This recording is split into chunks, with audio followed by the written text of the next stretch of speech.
Hello, welcome, सत श्री अकाल, आदाब, नमस्कार। आप सबका स्वागत है खेल खेल में के इस नए एपिसोड में। मैं हूं आपका होस्ट और दोस्त सिद्धार्थ महान। खेल प्रेमियों के लिए यह समय किसी त्योहार से कम नहीं है। एक तरफ फीफा वर्ल्ड कप का रोमांच दुनिया भर के फुटबॉल प्रशंसकों को अपनी गिरफ्त में लिए हुए है। दूसरी तरफ इंग्लैंड में महिला टी20 वर्ल्ड कप का जुनून भी चरम पर है और भारतीय मेंस क्रिकेट टीम तो साल के 12 महीने हमें व्यस्त रखती ही है। आज के शो में बात होगी इन सभी बड़े टूर्नामेंट्स की। साथ ही हम बात करेंगे भारतीय हॉकी टीम की भी। हो सकता है कि भारत अभी फीफा वर्ल्ड कप का हिस्सा ना हो, लेकिन हमारी हॉकी टीमें पिछले कुछ वर्षों से दुनिया के बड़े मंचों पर लगातार देश का नाम रोशन कर रही हैं। पुरुष और महिला दोनों टीमें शानदार प्रदर्शन कर रही हैं और उन्हें हमारे समर्थन की उतनी ही ज़रूरत है जितनी किसी और खेल को। तो अगर आप उनके मुकाबले मिस भी कर दें तो चिंता मत कीजिए, क्योंकि खेल जगत की हर बड़ी खबर, हर दिलचस्प कहानी और कुछ ऐसी बातें जो शायद आपने कहीं और नहीं सुनी होंगी, हम लेकर आए हैं आपके लिए। तो अपनी चाय या कॉफ़ी लेकर बैठ जाइए और शुरुआत करते हैं आज का एपिसोड। देख रहे हैं आप खेल खेल में सिद्धार्थ महान। भारत ने अफगानिस्तान के खिलाफ वनडे सीरीज में 2-0 की अजय बढ़त बना ली है। पहले मैच में शुभमन गिल और केएल राहुल ने रन चेज संभाला, तो दूसरे मुकाबले में गिल और ईशान किशन की पार्टनरशिप ने मैच को एक तरफा बना दिया। लेकिन इस सीरीज की सबसे दिलचस्प कहानी डेब्यूटेंट्स की है। जसप्रीत बुमराह और मोहम्मद सिराज जैसे सीनियर तेज गेंदबाजों की गैर मौजूदगी में भारत ने कुछ नए नामों पर भरोसा दिखाया है। गुरनूर बरार, हर्ष दुबे और प्रिंस यादव, इन युवा गेंदबाजों ने अपनी डेब्यू सीरीज में मौके को प्रदर्शन में भी बदला है। क्या भारतीय क्रिकेट को उसकी अगली तेज गेंदबाजी पीढ़ी मिल रही है? देखिए ये रिपोर्ट। भारत ने भले ही अफगानिस्तान के खिलाफ पहले 2 वनडे जीतकर सीरीज अपने नाम कर ली हो, लेकिन इस सीरीज की एक और तस्वीर है जिस पर चयनकर्ताओं और टीम मैनेजमेंट की नजर होगी। वह तस्वीर है भारत की नई गेंदबाजी ब्रिगेड की। धर्मशाला में खेले गए पहले वनडे में गुरनूर बरार और हर्ष दुबे ने अंतर्राष्ट्रीय क्रिकेट में कदम रखा और दोनों ने डेब्यू को यादगार बना दिया। गुरनूर बरार ने अपने पहले स्पेल में इब्राहिम जदरान का विकेट हासिल किया और मैच में 3 विकेट लेकर अफगानिस्तान की बल्लेबाजी को झटका दिया। हर्ष दुबे ने भी 3 विकेट लेकर ये दिखा दिया कि घरेलू क्रिकेट का उनका शानदार प्रदर्शन कोई संयोग नहीं था। पहले वनडे में अफगानिस्तान की टीम बारिश से प्रभावित 25 ओवर के मुकाबले में 194 रन पर सिमट गई और भारत ने 7 विकेट से जीत दर्ज की। फिर आया लखनऊ का दूसरा वनडे। यहाँ सुर्खियां शुभमन गिल के 154 और ईशान किशन के 125 रन ले गए। दोनों ने मिलकर 402 रन के विशाल स्कोर की नींव रखी। लेकिन इसी मैच में एक और डेब्यू हुआ, प्रिंस यादव, वही तेज गेंदबाज जिसने आईपीएल में अपनी रफ्तार और आक्रामकता से पहचान बनाई थी। भारत ने उन्हें वनडे कैप सौंपी और युवा पेसर ने अपना पहला अंतर्राष्ट्रीय विकेट भी हासिल किया। बाद में उन्होंने 2 विकेट लेकर चयनकर्ताओं के भरोसे को और मजबूत किया। गुरनूर बरार ने दूसरे वनडे में भी प्रभाव छोड़ा। सीरीज के पहले 2 मैचों में उन्होंने लगातार विकेट लेकर खुद को चर्चा में ला दिया है। गुरनूर की कहानी भी दिलचस्प है। कुछ साल पहले स्ट्रेस फ्रैक्चर से जूझने वाले इस युवा तेज गेंदबाज ने अपना एक्शन बदला, वापसी की और अब भारत के लिए 145 किलोमीटर प्रति घंटा से ऊपर की रफ्तार से गेंदबाजी कर रहे हैं। अपनी तरफ से मैं और ज़्यादा अच्छा करना चाहता हूँ। मुझे पता है कि मैं और ज़्यादा अच्छा कर सकता हूँ। ये जो मैंने बॉल डाली है उससे भी आई कैन डू बेटर। तो वो ये है कि होपफुली जैसे कमिंग मैचेस में मैं और ज़्यादा बेटर होऊंगा। जब ये सीरीज खत्म होगी तब शायद सबसे बड़ा सवाल यह होगा कि क्या भारत को उसकी अगली तेज गेंदबाजी लाइन मिल गई है। अगर पहले 2 मैचों के संकेत देखें तो जवाब उम्मीद जगाने वाला जरूर नजर आ रहा है।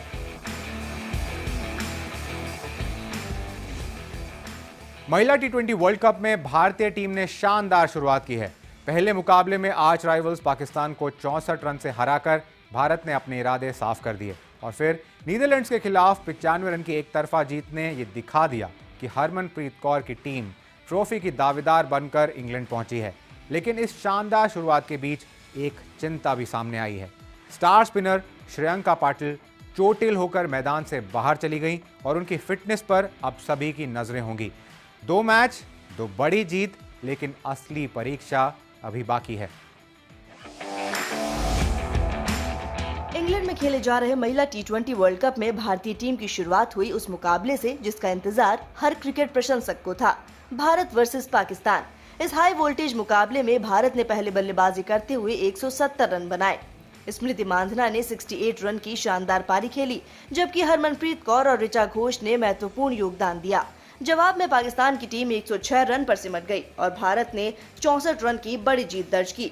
इस जीत की सबसे बड़ी हीरो रही दीप्ति शर्मा। दीप्ति ने सिर्फ 10 रन देकर 5 विकेट लिए और पाकिस्तान की पारी को पूरी तरह बिखेर दिया। श्रीचरणी ने 3 विकेट लेकर भारतीय स्पिन आक्रमण की धार दिखाई। नीदरलैंड्स के खिलाफ दूसरे मुकाबले में भारत ने और भी ज्यादा आक्रामक क्रिकेट खेला। स्मृति मांधना ने 74 रन बनाए, जबकि शेफाली वर्मा ने 55 रन की तेज तर्रार पारी खेली। दोनों ने मिलकर भारत को बड़े स्कोर तक पहुंचाया। इसके बाद गेंदबाजों ने काम पूरा किया। भारत ने 95 रन से विशाल जीत दर्ज की और लगातार दूसरी जीत के साथ अपना नेट रन रेट भी मजबूत कर लिया। लेकिन इसी मैच में भारत को एक बड़ा झटका लगा। ऑफ स्पिनर श्रेयांका पाटिल अपने पहले ही ओवर के दौरान टखने में चोट लगने के बाद मैदान से बाहर हो गयी। स्थिति इतनी गंभीर दिखी कि उन्हें स्ट्रेचर पर ले जाना पड़ा। फिलहाल उनकी चोट की गंभीरता को लेकर टीम प्रबंधन की रिपोर्ट का इंतजार है। I think as a batting group हम सब काफी अच्छे टच में आ गए विद द बोर्ड ग्रेन्स और हम सबको पता भी साउथ अफ्रीका कितना क्रूशियल मैच रहेगा हमारे लिए और अभी सभी बैटर बहुत अच्छी टच में है एंड टॉकिंग अबाउट बॉलर्स, आज टीम ने बहुत अच्छी बॉल डाली, उसने 4 विकेट लिया है जो कि बहुत क्रूशियल बॉलर है वो हमारे लिए। हमें पता है जब पहले हम इंग्लैंड सीरीज खेलने आए थे यहाँ पे, वो प्लेयर ऑफ द सीरीज बनी थी T20 में भी, वो लोग वो क्या कर सकती है एंड हाँ आई थिंक सब काफी अच्छे टच में। दीप्ति ने 5 कर लिया पिछले मैच में, तो आई थिंक हम सब रेडी है। वर्ल्ड कप जैसे लंबे टूर्नामेंट में ये चोट भारत की योजनाओं को प्रभावित कर सकती है, क्योंकि श्रेयांका टीम के स्पिन आक्रमण का अहम हिस्सा है। अब भारत के सामने अगली चुनौती ग्रुप चरण के बाकी मुकाबलों में इसी लय को बनाए रखने की होगी। लेकिन जैसे तैसे टूर्नामेंट आगे बढ़ेगा, भारत को मजबूत टीमों के खिलाफ और कड़ी परीक्षा देनी होगी। और इस खबर पर एक अपडेट भी आई है। बीसीसीआई ने पुष्टि की है कि श्रेयांका पाटिल चोट के कारण पूरे टूर्नामेंट से बाहर हो गई हैं। उनकी जगह युवा लेग स्पिनर प्रेमा रावत को भारतीय टीम में शामिल किया गया है और आईसीसी की तकनीकी समिति ने भी इस बदलाव को मंजूरी दे दी है। भारत का अगला मुकाबला अब और भी अहम हो गया है, क्योंकि टीम को न सिर्फ अपनी जीत की लय बरकरार रखनी है, बल्कि श्रेयांका की कमी से भी पार पाना होगा। फीफा वर्ल्ड कप 2026 का पहला हफ्ता खत्म हो चुका है और टूर्नामेंट ने अब तक हमें कई यादगार पल दिए हैं।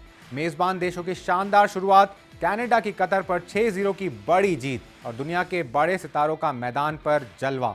मेसी, किलियन एम्बापे और हैरी केन जैसे दिग्गज गोलों के साथ अपने अभियान की शुरुआत कर चुके हैं, जबकि मेसी ने तो अपने पहले ही मैच में हैट्रिक लगाकर एक बार फिर दुनिया को अपना जादू दिखाया है। लेकिन वर्ल्ड कप की असली धड़कन स्टेडियम के बाहर, सड़कों पर और दुनिया भर से आए लाखों फुटबॉल प्रशंसकों के बीच भी महसूस होती है। और इसी माहौल को करीब से महसूस कर रहे हैं फुटबॉल विश्लेषक और कंटेंट क्रिएटर रोहित मेहता, जो इस समय कतर में मौजूद हैं।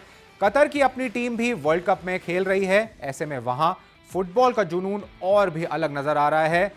रोहित, सबसे पहले तो हमें बताइए कि इस वक्त आप कहां हैं और आपके आसपास जो माहौल है वो कितना खास है। Hi Siddharth, thank you so much मुझे इस शो में जोड़ने के लिए अपने साथ। अभी मैं हूँ कतर में और कतर वही कंट्री है जिसने वर्ल्ड कप होस्ट किया था लास्ट। तो यहाँ पे फुटबॉल का जो माहौल है वो हमेशा से ही बहुत अच्छा रहा है और अभी मैं जहाँ पर हूँ वो एकदम सेंटर ऑफ कतर है, दैट इज सू वाकिफ, जहाँ पे बहुत सारे लोग हैं, बहुत सारे फुटबॉल के फैंस हैं और हमेशा कतर में जो फुटबॉल की स्पिरिट है, जो जोश है, वो हमेशा बहुत अच्छा रहा है। वाह, और यही तो वर्ल्ड कप की सबसे बड़ी खूबसूरती है। पूरी दुनिया एक उत्सव की तरह एक साथ जुड़ी रहती है।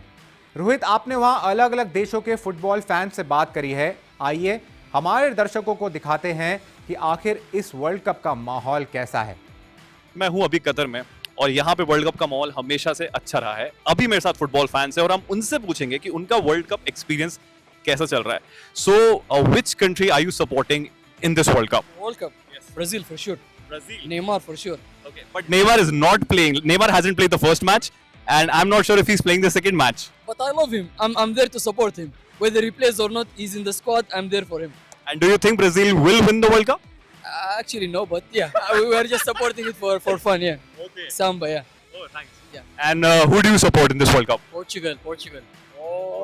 Cristiano. This time Cristiano has to win it. And what do you have to say about the yesterday match then?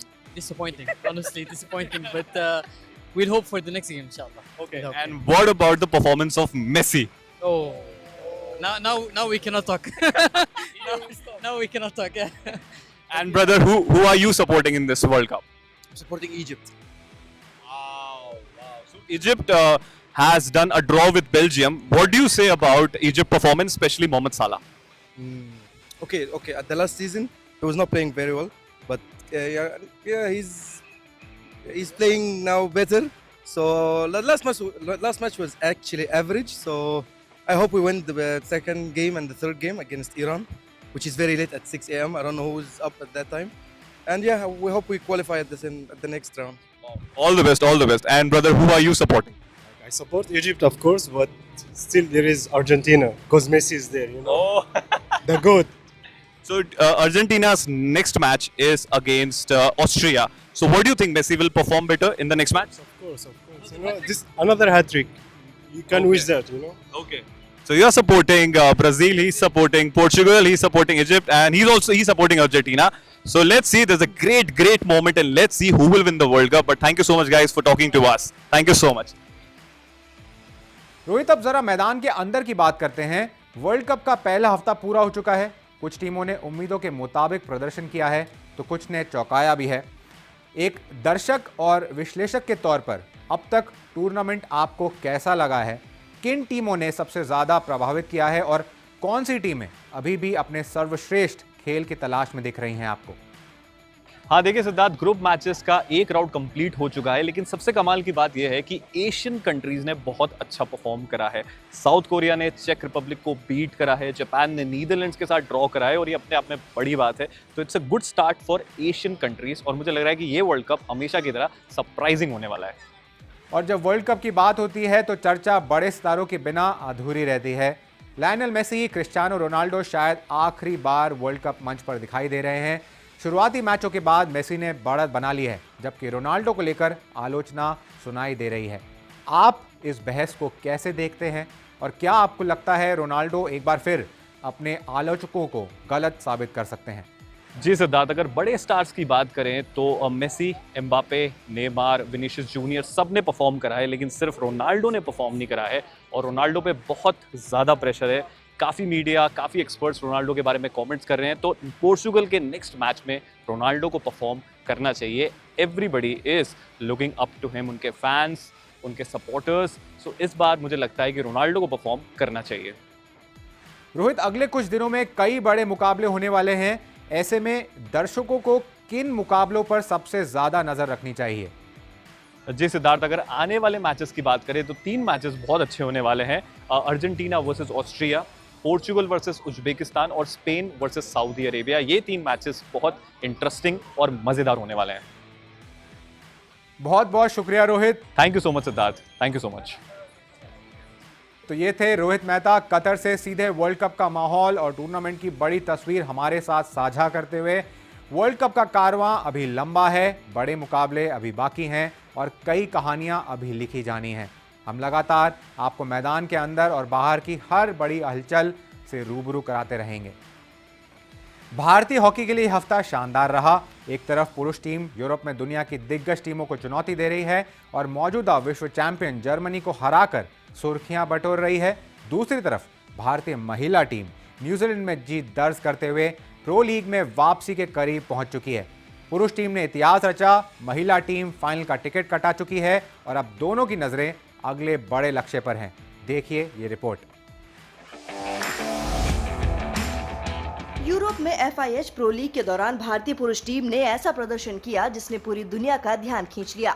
मौजूदा विश्व चैंपियन जर्मनी के खिलाफ भारत ने शानदार हॉकी खेलते हुए 3-1 की जीत दर्ज की।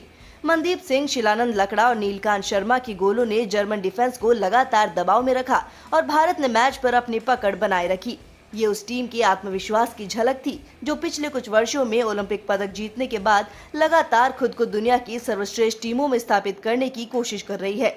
इस मुकाबले का एक और खास पहलू था। अनुभवी मिडफील्डर मनप्रीत सिंह ने अपना 413वां अंतर्राष्ट्रीय मैच खेलकर भारतीय हॉकी इतिहास में सबसे ज्यादा मैच खेलने वाले खिलाड़ी बनने का गौरव हासिल किया। अब भारतीय पुरुष टीम के सामने और भी बड़ी चुनौतियां हैं। नीदरलैंड्स, पाकिस्तान और इंग्लैंड के खिलाफ होने वाले मुकाबले यह तय करेंगे कि भारत प्रो लीग तालिका में कितनी ऊपर पहुंच सकता है। लेकिन कहानी सिर्फ पुरुष टीम तक सीमित नहीं है। न्यूजीलैंड में भारतीय महिला टीम भी शानदार लय में नजर आई है।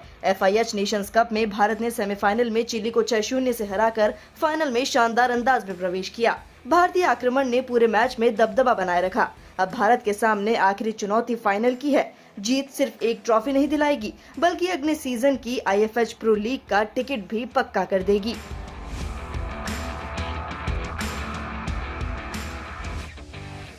फीफा वर्ल्ड कप का रोमांच इन दिनों पूरी दुनिया पर छाया हुआ है, लेकिन आपको ले चलते हैं इतिहास के उन पन्नों में जहां फुटबॉल ने शायद अपना सबसे खूबसूरत चेहरा दुनिया को दिखाया था। तारीख थी 21 जून 1970, यानी आज से ठीक 56 साल पहले। मेक्सिको सिटी के स्टेडियम में 1 लाख से ज्यादा दर्शकों के सामने खेला गया था फीफा वर्ल्ड कप का फाइनल। सामने थी फुटबॉल की 2 सुपर पावर्स, ब्राजील और इटली। दांव पर तीसरी बार विश्व चैंपियन बनने का गौरव था और फिर मैदान पर उतरी वो ब्राजीलियाई टीम जिसे आज भी फुटबॉल इतिहास की सबसे महान टीमों में गिना जाता है। मैच की शुरुआत में ही पेले ने शानदार हेडर के जरिए गोल कर ब्राजील को बढ़त दिला दी। इटली ने वापसी की कोशिश की और स्कोर बराबर भी कर लिया, लेकिन दूसरे हाफ में जो हुआ वो था अद्भुत तालमेल और आक्रमण का ऐसा प्रदर्शन जिसने पूरी दुनिया को मंत्रमुग्ध कर दिया। और फिर आया वो गोल जो आज भी हर फुटबॉल लवर की यादों में बसा है, कार्लोस अल्बर्टो का गोल, जिसमें लगभग पूरी ब्राजील टीम ने पासिंग में हिस्सा लिया था। वो गोल फुटबॉल की सोल थी, स्पीड, तालमेल और टाइमिंग सब कुछ एक साथ। ब्राजील ने फाइनल 4-1 से जीता, तीसरी बार विश्व चैंपियन बना और इसी जीत के साथ पेले फुटबॉल इतिहास के एकमात्र ऐसे खिलाड़ी बने जिन्होंने 3 फीफा वर्ल्ड कप जीते। दिलचस्प बात यह है कि 1970 का यही वर्ल्ड कप पहला टूर्नामेंट बना था जिसमें दुनिया भर में लाइव टेलीविजन प्रसारण हुआ था। यानी जिस टूर्नामेंट को आज हम करोड़ों स्क्रीन पर देख रहे हैं, उसकी टीवी यात्रा की शुरुआत भी यहीं से हुई थी। कैसी लगी आपको फुटबॉल इतिहास की ये कहानी, हमें ज़रूर बताइए। तो ये थी इस हफ्ते की टॉप स्पोर्ट्स स्टोरीज। उम्मीद है आपको शो पसंद आया होगा। अपना ख्याल रखिए, हम फिर मिलेंगे अगले हफ्ते एक नई कहानी, नए जोश के साथ। तब तक देखते रहिए खेल खेल में, मैं सिद्धार्थ महान।